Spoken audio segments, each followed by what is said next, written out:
जय जिजाऊ, जय शिवराय, जय शंभूराजे. गडकिल्ले संवर्धन प्रतिष्ठान महाराष्ट्र राज्य सादर करत आहोत शिवसाम्राज्याचे दिनविशेष. 11 एप्रिल इसवी सन 1667. किल्ले रांगणा व परिसर आदिलशाहीकडे. महाराजांनी याच काळात रांगण्याचा वेढा स्वतःहून उठविला. महाराज आग्रा येथील जीवघेण्या प्रसंगातून सुटून आले होते. सततच्या साऱ्या लढाया, मोहिमा, युद्धे, जाळपोळ यामुळे रयत देखील त्रस्त झाली होती. त्यामुळे महाराजांना काही वर्षे शांतता हवी होती, कारण राज्यकारभाराची घडी विस्कळीत झाली असल्याने ती सर्वप्रथम स्थिर स्थावर करून जनतेच्या मनात स्थैर्य निर्माण करणे आवश्यक होते. त्यामुळे सर्वप्रथम आग्रा येथून निघून आल्याबद्दल औरंगजेबास दिलगिरी व्यक्त करणारे पत्र लिहून काही अटींवर तह केला. औरंगजेबानेही नाईलाजास्तव हा तह मान्य केला, कारण इराणच्या स्वारीच्या शक्यतेने औरंगजेब बादशहाची डोकेदुखी वाढली होती. त्याचबरोबर पेशावरी लोकांनी बंड केल्यामुळे औरंगजेब बादशहाने महाराजांचे संघर्ष टाळून तहास मान्यता दिली. मात्र मोगलांशी तह झाल्यामुळे विजापूरकरांचे पित्त खवळले. त्यामुळे आदिलशाहीने किल्ले रांगणा परत मिळवण्यासाठी बहलोल खान आणि व्यंकोजी राजे यांना महाराजांच्यावर पाठवले. मात्र महाराजांनी त्वरित तो हल्ला मोडून काढून त्या दोघांना पिटाळून लावले. मात्र महाराजांनीही संघर्ष नको होता, तर सध्या शांतता हवी होती.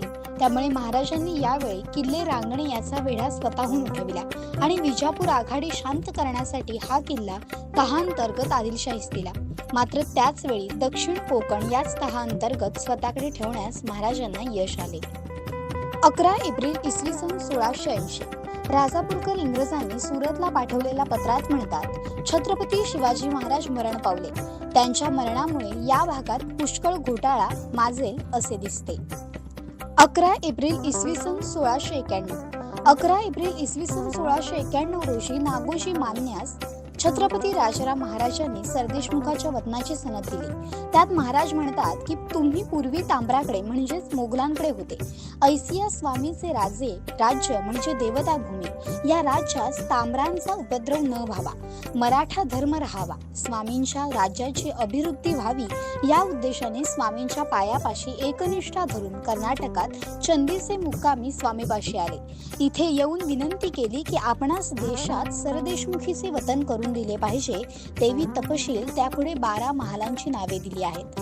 ऐसियासी तुम्ही स्वामी सेवेवरील एकचित्त वर्तीत आहात, म्हणून स्वामी तुम्हावर कृपाळू होऊन नूतन वतन सरदेशमुखींचे 12 महालांचे करून दिले आहे. नागोजी मानेंचे पिता श्री रत्नोजी माने हे पराक्रमी व राजकारणी होते.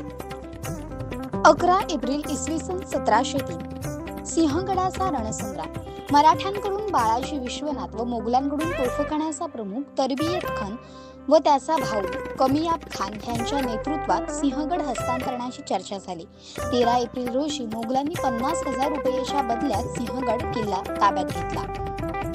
11 एप्रिल इसवी सन 1738. वसई येथील पोर्तुगीज व्हॉइसरॉय डेम लुई बोतेलुई याची गोवा येथे बदली त्याच्या जागी पेद्रा दे मेलू यांची नियुक्ती झाली. वसईच्या किल्ल्याचे नाक म्हणून ओळखला जाणारा धारावी किल्ला हा भाईंदर जवळ आहे. इसवी सन 1737 मध्ये मराठी व पोर्तुगीज यांच्यात पेटलेल्या वसईच्या युद्धामुळे धारावी बेटाला महत्त्व आले. धारावी किल्ला हा वसईच्या किल्ल्यासमोर आहे. एका बाजूला वसईची खाडी तर दुसऱ्या बाजूला अरबी समुद्र. यामुळे धारावी किल्ल्याचे स्थान हे वसई मोहिमेत अतिशय महत्त्वाचे होते. या किल्ल्यावरून वसईच्या पोर्तुगीजांना समुद्र व खाडी मार्गे मिळणारी रसद तोडणे शक्य होते. तसेच वसई किल्ल्यावर लक्ष ठेवणे व मारा करणे धारावी किल्ल्याच्या उंचीमुळे सहज शक्य होते.